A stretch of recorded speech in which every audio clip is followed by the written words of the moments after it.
আসসালামু আলাইকুম, ফারজানা কিচেনে সবাইকে স্বাগতম। আশা করছি সবাই ভালো আছেন। আলহামদুলিল্লাহ, আপনাদের আমিও খুব ভালো আছি। তো প্রথমে বলে নিই, আমি কিন্তু হোমমেড খাবার নিয়ে কাজ করছি। তো যারা যারা অর্ডার করতে চান জলদি জলদি ইনবক্স করে ফেলুন, ফারজানা কিচেনের মজার মজার খাবারগুলো খেয়ে নিন। তো আজকে আমি আপনাদেরকে করে দেখাচ্ছি মাওর আচারের রেসিপি। তো এখানে আমি গাছ থেকে অনেকগুলো আম পেড়ে নিয়েছি, তারপরে এগুলোকে ছোটো ছোটো করে কেটে চিড়ি করে দিয়েছি, তারপর ধুয়ে একটা ঝাড়িতে ঝরা দিয়েছি যাতে পানিগুলো সব ঝরে যায়। দেখতে পাচ্ছেন আমি কীরকমভাবে কেটে নিয়েছি। আপনারা চাইলে আনামও রাখতে পারেন ফালিগুলো বড় বড় করে। তো আমি মাঝখান থেকেও কেটে দিয়েছি যাতে পিসগুলো একটু ছোট ছোট হয়।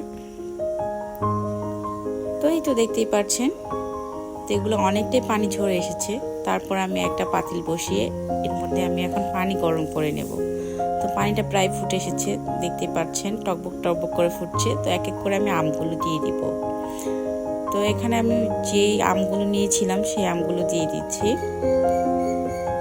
এই আমগুলোকে আমি 1 থেকে 1.5 মিনিট সিদ্ধ করে নিব, বেশি সিদ্ধ করব না, তাহলে আমগুলো খুলে যেতে পারে। তো আমি 1-1.5 মিনিটের মতোই আমগুলোকে রান্না করে নিচ্ছি। তো আমি হালকা একটু নেড়ে চেড়ে দিচ্ছি। তো এই তো আমার আম সিদ্ধ হয়ে গেছে, দেখেন কালারটা চেঞ্জ হয়ে এসেছে।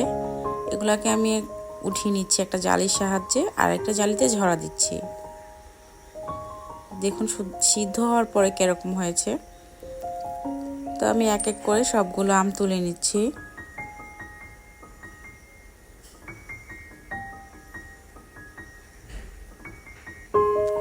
তো এই তো সবগুলো আম তোলা শেষ। এখন আমি এগুলাকে একটা কাপড় বিছিয়ে এর মধ্যে শুকাতে দেব। তো আমি রোদে দিলে ভালো হয়, তো আমি রোদে দিতে পারি নাই, ফ্যানের নিচেই শুকিয়ে নিয়েছি উল্টিয়ে পাল্টিয়ে, দেখতেই পাচ্ছেন। তারপর আমি একটা কড়াই বসিয়ে দিব, কড়াইয়ের মধ্যে দিয়ে দিব সরিষার তেল। তো এখানে আমি বেশ কিছুটা সরিষার তেল নিয়েছি, তার মধ্যে আমি আমগুলোকে ভেজে নেব। মশলা দিয়ে মাখিয়ে রেখেছিলাম সেই আমগুলোকে। তো এই তো এখানে আমি মশলা দিয়েছি, গরম মশলা দিয়েছি, সরিষা বাটা, আদা রসুন বাটা,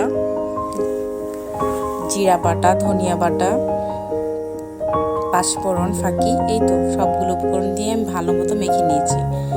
এক এক করে আমি সবগুলো আম ভেজে নিচ্ছি। আমটা ভেজে নিলে ভালো হয়, মাওর আচারের টেস্টটা ভালো আসবে। এই তো দেখুন আমার ভাজা শেষ। এখানে কালারটা দেখেন ভাজার পরে কি সুন্দর আসছে। তারপর আমি কড়াইতে আবার বেশ কিছুটা তেল দিয়ে দিচ্ছি। তেলটা গরম হয়ে আসলে আমি কিছুটা পানি দিয়ে দিব, তারপরে দিয়ে দিলাম চিনি। এখানে আমি বেশ কিছুটা চিনি ব্যবহার করেছি, আপনাদের আম অনুযায়ী আপনারা চিনি দিবেন, একটু বেশিই দিবেন, কারণ আম থেকে যে একটা চুকা ভাব আছে সেটা বের হবে। তো আমি এখানে 2 বারে চিনি ব্যবহার করেছি। তো এটাকে আমি এখন শিরা আনিয়ে নেব।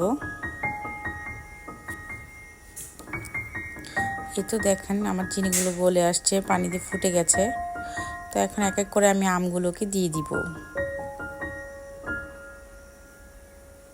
একেবারে সহজভাবে তৈরি করতে পারেন, কোনো ঝামেলা নাই, ইজিলি তৈরি করে ফেলতে পারবেন যারা একেবারে নতুন। তো এই তো সবগুলো আম দিয়ে আমি এখন আস্তে আস্তে একটু নেড়ে চেড়ে দিচ্ছি। খুব আলতো হাতে নাড়তে হবে, না হলে কিন্তু আমগুলো ভেঙে যাবে।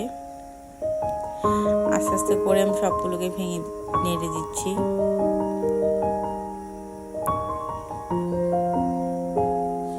এটা প্রায় আমি 2 দিন জাল করেছি, কারণ আম থেকে অনেকটা পানি বের হয়। তো এটা আমি 2 দিনে আমি 3 বার জাল দিয়েছি।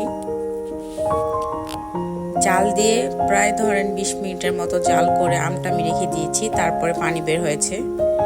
দেখুন কালারটা কিন্তু চেঞ্জ হয়ে আসছে, দেখে বোঝা যাচ্ছে। তো তারপরে আমি আরেকবার জাল করে নিচ্ছি। এভাবে 2-3 বার জাল করার পরে আপনার আচারটা পারফেক্টলি হবে। দেখুন আমার আচারে কিন্তু কালারটা চেঞ্জ হয়ে আসছে। আচারটা খেতে দারুণ মজা। এটা আপনারা এভাবেও খেতে পারেন বা ডালের সাথেও খেতে পারেন, খেতে কিন্তু দারুণ মজা, অনেক ইয়াম্মি। তো এরকম করে আপনি আচারটা বানিয়ে নিতে পারেন খুব ইজিলি, কোনো প্রবলেম নাই। সুন্দর করে শেষ হয়ে যাবে আপনাদের মাওর আচার। তো এই তো আমারও হয়ে গেছে মাওর আচার। তো যারা যারা রেসিপিটা ট্রাই করতে চান অবশ্যই ট্রাই করে জানাবেন, কমেন্ট শেয়ার করে দিবেন। আর ফারজানা কিচেনে অর্ডার করতে কিন্তু ভুলবেন না। খুব মজার মজার খাবার। আসসালামু আলাইকুম, আল্লাহ হাফেজ।